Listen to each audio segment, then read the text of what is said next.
उडदाच्या डाळीची खिचडी आणि सोबत तिखट मीठ घातलेल्या कैरी कधी ट्राय केली का? चला तर ही रेसिपी तुमच्यासाठी. भरपूर पोषणाने युक्त अशी ही खिचडी बनवण्यासाठी मी इथे घेतली आहे 1 वाटी छिलकेवाली उडद डाळ आणि 1 वाटी तांदूळ. तांदूळ कुठलेही चालणार. चला तर ही दोन्ही एकत्र करून त्यांना स्वच्छ धुवून घ्यायची. ही खिचडी मी मातीच्या भांड्यात बनवणार आहे, त्यामुळे तिचा गोडवा आणि पोषण मूल्य तर कमालीचेच. मातीच्या पातेल्यात डाळ व तांदूळ ओतून घ्यायचे. त्यात पाणी हे डाळ व तांदळाच्या दुप्पट प्रमाणात घातले.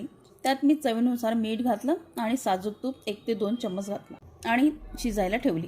ह्यासोबतच कैरी घेतली आहे, ती कापून त्यात तिखट मीठ घालून ती तयार केली आहे. उन्हाळा आला की आपण कैरीची वाटच बघत असतो, कारण कैरीसोबत घेतलेलं कुठलंही जेवण छान चमचमीत लागतं. खिचडी अधामधात परतून घ्यायची. थोड्याच वेळात आपली खिचडी तयार आहे. चला तर मग याची प्लेटिंग करूया. तर मंडळी, आज ही खिचडी मी आंब्याच्या तिखट मीठ साखर घातलेल्या कैरीसोबत सर्व केली आहे.